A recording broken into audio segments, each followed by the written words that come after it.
Bonjour à tous, je vous retrouve aujourd'hui pour vous présenter l'embossage à froid. Donc il y a plusieurs manières de faire de l'embossage à froid, avec machine ou sans machine, et on va essayer de voir un petit peu les différentes techniques qui sont possibles. Donc vous avez déjà pour commencer ce genre de petite pince, donc qui se présente avec le même motif d'un côté et de l'autre, mais donc vous avez d'un côté le motif qui est en relief, et de l'autre côté le même motif... Oui, si je pense que vous le voyez. De l'autre côté, donc le même motif qui est en creux. Donc à ce moment-là, pour utiliser ces pinces-là, donc vous prenez une feuille de papier, vous prenez votre pince à l'endroit où vous voulez, vous appuyez et vous avez votre motif qui va apparaître en relief. Je ne sais pas si vous le voyez bien, ça a du mal. Donc voilà, donc vous avez différents motifs. Donc là j'en ai un autre donc avec un petit garçon. Donc pareil, vous prenez votre papier, vous pincez et donc après vous avez votre motif qui est en relief. Donc il y en a différentes sortes. Donc j'ai aussi celle-ci, je vais vous la montrer aussi. Avec donc celle-ci, elle est un petit peu différente. Puisque donc elle fonctionne, donc j'ai peut-être un peu trop appuyé mon papier un peu fin, donc il y a le petit lapin. Donc celle-ci est un petit peu différente parce que donc j'ai, comment dire, on peut changer les pastilles simplement. Donc avec la même pince, on enlève cette pastille-là et on met les autres pastilles. Et donc ça permet d'avoir différents motifs. Donc ça c'est de l'embossage à froid également, donc vous avez cette manière-là. Excusez-moi, je range. Voilà. Ensuite, pour l'embossage à froid, vous allez avoir également ce type d'appareil. Donc vous avez des crans à l'intérieur et vous avez une molette que vous tournez pour embosser votre papier. Donc, on va prendre un papier. Donc là, c'est du papier un petit peu plus épais que du papier d'imprimante que je prends, mais c'est grosso modo pareil. Donc, vous allez prendre... J'espère que... Ah, c'est un peu trop large. Alors, attendez, je vais couper. Donc celle-ci n'est pas très large, celle que j'ai. Donc vous prenez ça, vous mettez votre papier, voilà, et vous tournez. Et donc vous avez différents motifs. Et donc là, voilà. Donc là, ça me fait, donc là, mon papier est lisse, je le passe dans l'écran. Et donc après, vous avez donc un papier qui est ondulé. Donc voilà, ça vous donne ça. Donc moi personnellement donc j'ai ce modèle là, j'ai également un autre modèle beaucoup plus grand qui fait des quadrillages. Donc le même principe, vous mettez votre feuille de papier et donc vous passez à l'intérieur et votre papier ressort. Voilà, il ressort avec le motif qui a été embossé à froid sur votre papier. Donc ça, vous pouvez le passer également. Donc là, c'est du papier un petit peu léger que je passe, donc il se froisse un petit peu plus vite. Mais vous pouvez passer, donc ça, c'est du cardstock. Un petit peu de mal. Alors, forcément, c'était pas dans le bon sens, voilà. Et donc là, vous avez un rendu qui est superbe. Et donc le papier est beaucoup moins froissé, enfin beaucoup moins... celui-ci fait plus abîmé parce que donc c'est un papier qui est léger. Mais donc voilà, là vous avez le rendu et donc il est nickel. Donc vous avez aussi ce genre de d'outils pour faire de l'embossage à froid sans avoir besoin d'avoir une machine de découpe ou autre. Ensuite, une autre manière de faire de l'embossage à froid, bien sûr, toujours... Vous allez utiliser ce genre de choses. Donc ce genre de choses, ce sont des pochoirs d'embossage. Et il en existe en plastique. Donc ceux-là sont en plastique. J'en ai d'autres en métal que j'avais sortis. Et je ne sais plus où ils sont. Alors, attends. Voilà, j'ai retrouvé donc mon matériel. Donc, vous avez ce type de pochoir d'embossage donc qui est en plastique, plus ou moins rigide quand même. Donc, vous pouvez les utiliser, ces pochoirs-là, à la main, comme je vais vous montrer. Vous pouvez aussi les utiliser dans une machine de découpe. Donc, vous avez ce type de pochoir. Vous avez également ce type de pochoir, je crois que c'est du laiton, il me semble. J'en ai d'ailleurs, je vous en ai présenté dans un haul il n'y a pas longtemps, donc que j'ai acheté chez Nose. Donc, vous avez ce genre de choses. Donc là, c'est pareil. Ceux-là, ce sont des pochoirs aussi d'embossage qu'il y avait il y a quelque temps chez Action. Donc voilà, donc tout ce type de pochoirs, vous allez pouvoir les utiliser comme je vais vous montrer. Donc, pour ce faire, alors, il existe des plaques, des tablettes lumineuses. Mais donc moi je n'en ai pas, donc là j'ai taxé le matériel de ma fille, qui est un matériel pour faire ça l'apparaît, c'est Lucky Studio, c'est pour faire dessiner la mode, mais bon alors moi je m'en sers pas du tout comme ça, donc là j'ai déjà fait un petit essai, je sais pas si vous allez bien le voir, sur le blanc c'est pas terrible, faut que je prenne un papier de couleur. Donc en fin de compte ce qu'il faut c'est avoir une source lumineuse en bas, donc Ensuite, on place notre pochoir. Donc, on va mettre celui-ci. On place donc notre pochoir.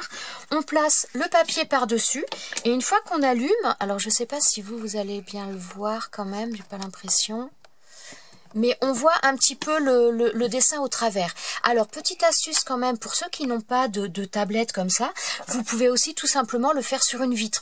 Vous mettez votre pochoir sur la vitre. Au besoin, si vous voulez pas le tenir, vous l'accrochez avec du masking tape ou autre. Et puis, vous mettez donc votre feuille de papier et donc vous pouvez faire la même chose. Donc, alors après, il faut utiliser ce type d'appareil, ce type d'outil. C'est tout simplement un stylet d'embossage. Moi, j'avoue que je m'en sers énormément, que ce soit... Enfin, alors l'embossage à froid, comme je vais faire là, c'est pas ce que je fais le plus, mais disons que ça, on s'en sert même pour marquer les plis ou autre, c'est vraiment très pratique. Donc ça, n'hésitez pas, si vous n'en avez pas à en acheter, c'est quand même bien. Donc, on prend notre motif, et donc là, je vais en prendre un assez petit quand même, pour pas que ça dure trop longtemps. Et donc, alors, bon, là, j'ai 2 pointes. En règle générale, sur ce type d'outil, vous avez donc une pointe d'un côté, une pointe de l'autre, qui sont pas de la même taille. Donc après, vous prenez la pointe en fonction du motif que vous voulez. Plus il est fin, et plus il va falloir utiliser une pointe assez fine. Voilà, et donc on passe dans les trous de manière à faire apparaître notre dessin. Voilà, et donc là, vous avez votre dessin qui a été embossé. Donc vous pouvez l'utiliser avec donc des pochoirs comme ça. Ce style de pochoir aussi, je vais vous en faire un pour vous montrer. Donc c'est pareil, c'est un pochoir d'embossage aussi. Donc le même principe, on reste sur la lumière. Bon, je fais un peu vite, alors il va peut-être pas être parfait. Parce que, en plus, pourtant il y a de la lumière, mais je vois pas très bien là.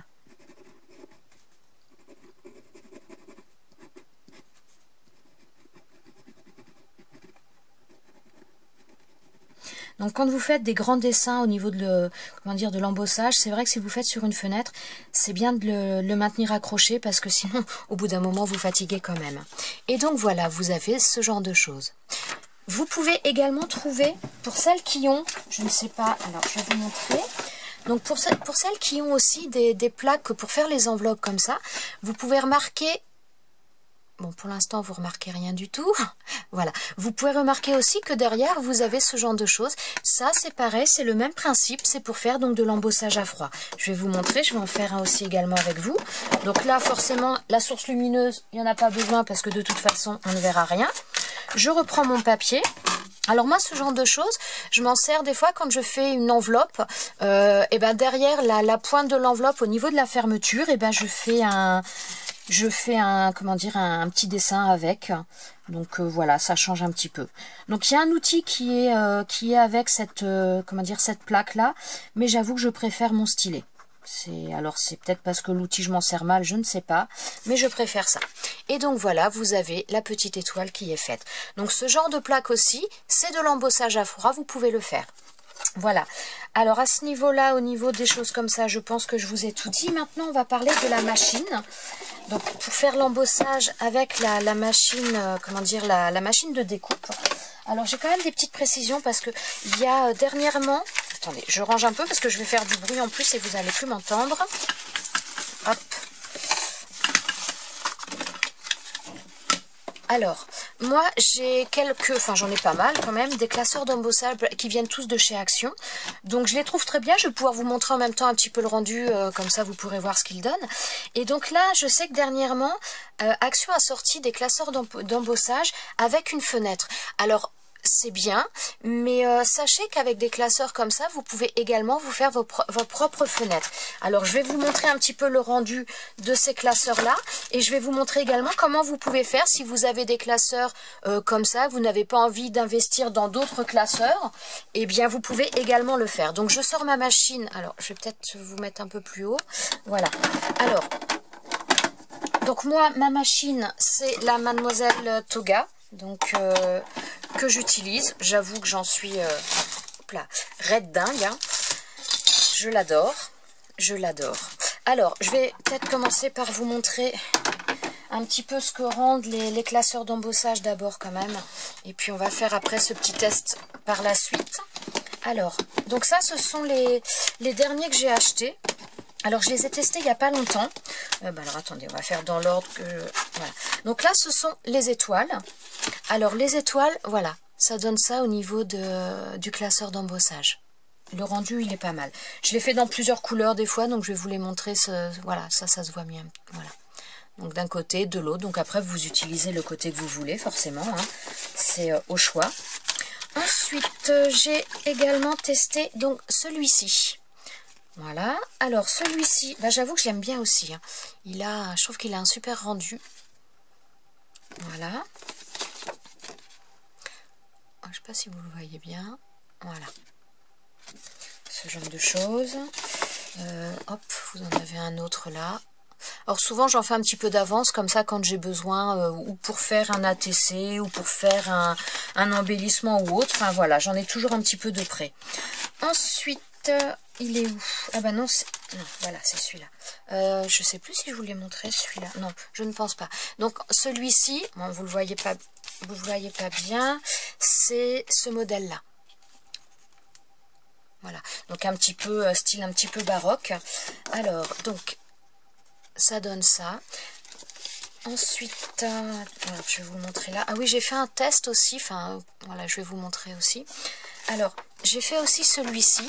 Alors, vous allez peut-être pas très bien le voir. Donc, à la base, il est sur du papier blanc. Et ce que j'ai fait au niveau de mon classeur d'embossage, donc avant de l'utiliser, je l'ai ouvert et j'ai mis de l'encre d'un côté avec mes pattes d'encre que je me sers pour les tampons. J'ai mis de l'encre d'un côté, ensuite j'ai mis mon papier dedans et je l'ai passé dans la machine. Et donc ce qui fait que vous avez je sais pas si vous allez le voir, mais il y a donc le papier est blanc à la base, mais donc il fait un petit peu grisonnant et ça fait ressortir pas totalement noir parce que c'est pas un pâte d'encre qui était très foncé, mais donc ça donne un petit peu des reliefs et vous pouvez utiliser ça. J'en ai d'autres. Oui, là, voilà, donc là c'était pareil, c'est un classeur d'embossage papillon avec lequel j'avais fait la même chose, j'avais mis de l'encre et donc voilà, vous obtenez, vous voyez, c'est un papier blanc et j'avais mis de l'encre et donc j'avais obtenu ça. Voilà. Ensuite, donc, dans comment dire, j'ai celui-ci également, donc celui-là, je vais vous montrer ce qu'il donne. Alors, il donne ça. Voilà. Donc c'est pareil, j'aime bien aussi. Ensuite, il y a celui-ci.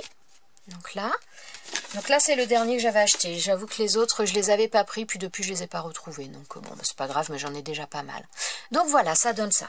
Et donc maintenant, on va voir ensemble comment faire pour faire une fenêtre à vos classeurs d'embossage. Alors pour ce faire, on va d'abord faire une petite opération d'abord. Alors attendez, je le sors déjà. Donc pour ce faire, j'ai pris de la cartonnette, une boîte de céréales basique. Ensuite, ce que je vais faire, c'est que je vais utiliser un dies. Donc ça, c'est les dies, de ceux-là. Donc que j'avais acheté, je vous avais montré il y a quelques temps. Donc j'ai pris la forme intermédiaire là. Donc je vais déjà faire une première découpe. Donc je vais essayer de la sentir. Alors je vais vous ramener un peu ma machine quand même devant. Voilà. Hop. Donc, voilà. Je mets ma plaque. Attendez, je suis pas du tout... je veux me dépêcher et je fais des bêtises. Voilà. Et donc, je la passe. Alors, j'espère que ça va couper du premier coup parce que c'est quand même... c'est un petit peu plus épais. C'est un peu de la cartonnette. Donc, on va voir. Oui, impeccable. Donc voilà, donc ça nous a découpé notre forme, voilà. Donc maintenant, ce que l'on va faire, je vais utiliser ce classeur, bon là vous le voyez plus vraiment, le classeur, un petit peu arabesque. Voilà, je vais utiliser celui-ci. Donc je vais prendre une feuille.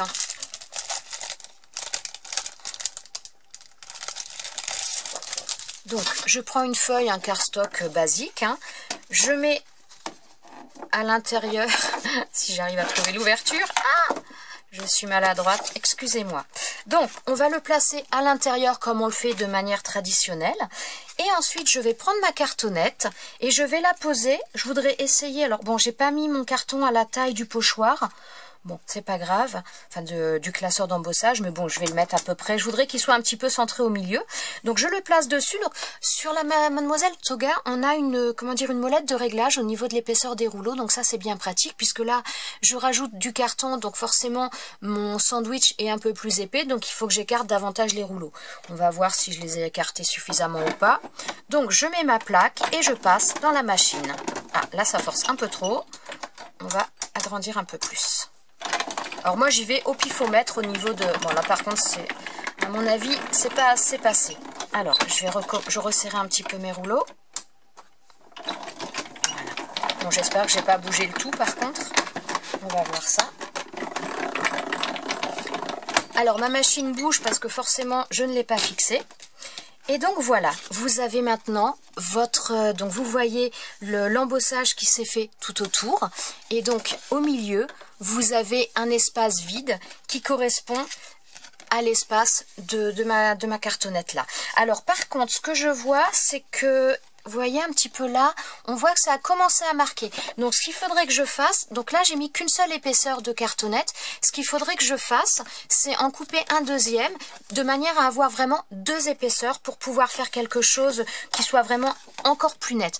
Mais donc voilà, donc là vous avez, donc vous découpez dans la cartonnette la forme avec un dies que vous voulez, et vous passez votre classeur d'embossage à l'intérieur, vous mettez la cartonnette en plus. Donc comme les rouleaux vont appuyer au niveau de la cartonnette, ils ne vont pas appuyer à l'endroit où vous avez donc le trou, puisque donc là il y a beaucoup moins de pression et donc votre dessin ne va pas se marquer.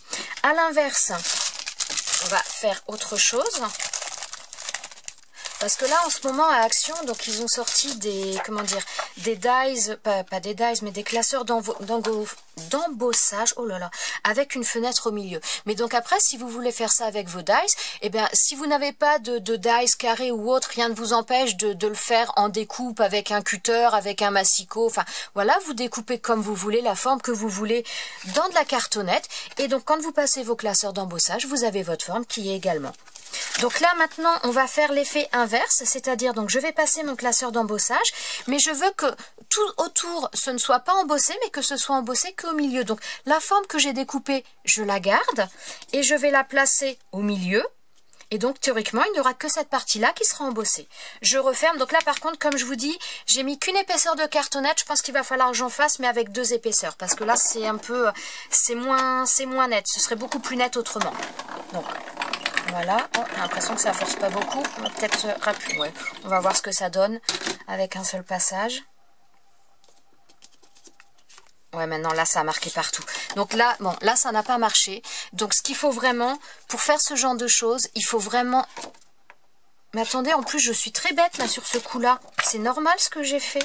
Ça ne va pas, attendez. J'ai fait n'importe quoi puisque je crois que j'ai mis ma cartonnette à l'intérieur. Et c'est pas à l'intérieur qu'il faut que je le mette. J'ai voulu la centrer sur ma feuille, mais forcément, ça ne marche pas comme ça. Donc ça, il faut que je la mette sur le dessus, à l'extérieur. Ne faites pas la même bêtise que moi. Bon, je pense de toute façon que c'est quand même un petit peu léger, qu'il faudrait, il faudrait quand même faire quelque chose de plus haut. Mais donc là, ça devrait être mieux déjà. Mais bon, il n'y a pas assez en épaisseur. Ouais, non, il n'y a pas assez en épaisseur, ça fait de l'embossage tout pareil, là. Donc, avec ce cas, comment dire, de cette manière-là, là, ça fonctionne sans problème. Je conseille quand même de faire une double épaisseur ou de prendre simplement une cartonnette un petit peu plus épaisse. Mais donc, vous voyez que ça fonctionne très bien. Donc, si vous voulez faire des fenêtres à vos classeurs d'embossage, il n'y a pas besoin forcément d'en racheter d'autres. Vous pouvez vous les faire vous-même. Voilà, c'était les petites choses que je voulais vous montrer. Je peux peut-être vous montrer, sinon, pour celles qui sont intéressées, les autres, eh bien écoutez, vous pouvez quitter, il n'y a pas de souci. Pour celles qui sont intéressées, je peux vous montrer ce que donnent aussi les anciens classeurs d'embossage que j'ai. Si jamais Action se décide de les refaire, et ça vous donnera peut-être une idée, et ça vous décidera peut-être ou pas. Au moins, vous saurez s'il vous intéresse ou s'il ne vous intéresse pas. Donc, j'avais également acheté celui-ci qui donne ce genre de choses. Voilà. Ensuite, j'avais acheté donc les fleurs, là, les petites roses, qui donnent ça. Alors, ouais, je sais pas si vous allez vraiment bien le voir, si ça a l'air d'aller. Donc voilà, d'un côté et de l'autre. Il me semblait que je l'avais testé aussi avec de la couleur, mais je ne sais plus. Ensuite, donc j'ai les papillons, donc je vous ai montré un morceau tout à l'heure. Et je ne sais pas où sont les autres. J'en ai trop, ils sont perdus. Alors tenez, ça c'est avec les roses, j'avais testé justement, alors ça c'était avec de la, comment dire, de l'encre en spray que j'avais vaporisé sur ma plaque d'embossage et j'avais passé donc le, comment dire, le classeur d'embossage après. Donc après, ça se nettoie très bien, ce qu'il faut c'est comme pour les tampons, les nettoyer assez rapidement, mais voilà, ça se fait sans aucun problème. Bon, les papillons, je vais voir après si je les retrouve. Ah si, donc là j'en ai un papillon, mais donc tout, comment dire, tout simple, sans coloration, sans rien. Donc j'ai celui-ci. Ensuite, alors celui-ci, j'avoue que j'adorais. J'ai pris, donc c'était les arabesques. Alors les arabesques, voilà, elles donnent ça. J'aime beaucoup. Et je crois que j'avais testé autre chose au niveau des arabesques. Voilà. Donc les arabesques, j'avais testé aussi sur... Donc ça, c'est simplement du papier aluminium que j'avais mis en plusieurs épaisseurs et que j'avais passé donc dans la machine. Alors, vous pouvez le faire en plusieurs épaisseurs comme ça. Si vous voulez utiliser le papier aluminium, vous pouvez également le coller sur du double face, sur de la cartonnette et vous passez le tout après dedans. Et donc ensuite, j'avais... comment dire, ça, c'est un test que j'avais fait avec de la peinture acrylique, tout simplement. La peinture acrylique que j'avais passée, alors ou avec un chiffon ou un pinceau, je ne sais. Non, je pense que c'est avec un chiffon. Mais donc ça, c'est de la peinture. Vous voyez, ça marche bien aussi. Ensuite, ce que je peux vous présenter, bon bah ça c'est le premier que je vous avais montré tout à l'heure là dans les anciens, ça donne ça. Ah oui, alors celui-là, ça où j'ai été un petit peu déçue quand même. Donc c'est celui-ci, ce sont les fleurs de lys. Alors les fleurs de lys, je dois avouer que je ne trouve pas qu'on retrouve vraiment le motif de fleurs de lys. Alors on ne le retrouve pas en faisant de l'embossage comme ça classique. Par contre, je ne sais plus si je vais encore l'avoir. J'avais essayé avec de l'encre, voilà. Alors là, j'avais essayé avec de l'encre en passant donc de l'encre sur le classeur d'embossage et à ce moment-là, on retrouve par contre le motif de manière beaucoup plus nette. Donc vous voyez que des fois, en testant des choses, et ben, le rendu est vraiment complètement différent. Donc voilà, ça c'est pour les fleurs de lys. Ensuite, donc il m'en reste deux. Où ils sont ces deux-là? Est-ce que j'en ai encore des feuilles testées? Ce serait surprenant que je n'en ai plus. Mais il faut que je les trouve. Visiblement, c'est le plus difficile. Ah bah zut alors. J'en ai pas de celle-ci. Eh bien écoutez, j'ai l'impression que j'en ai pas. C'est bizarre. C'est étrange. C'est étrange. Eh bien écoutez, on va en faire un, comme ça. Ah oui, là c'est pareil, donc c'était des arabesques que j'avais essayé sur du papier un petit peu doré. J'ai trouvé que ça rendait très très bien. Voilà. Oui, maintenant j'ai pas l'autre. Visiblement, je ne l'ai pas. Bah écoutez, on va le tester. J'ai dû le tester, mais je dois plus l'avoir. J'ai dû utiliser les feuilles que j'avais faites, hein, certainement. Donc, pour refaire celui-ci, donc là, c'est un classeur, enfin voilà, tout simple, oui, si on veut. Donc, je vais mettre ma feuille d'embossage. Donc, je vais resserrer mes rouleaux puisque hop là. Puisque donc là, j'ai pas... Ah non, c'est de l'embossage quand même, il faut, même si j'ai plus un... Voilà. Oula, c'est un peu léger, je crois que j'ai desserré un peu trop.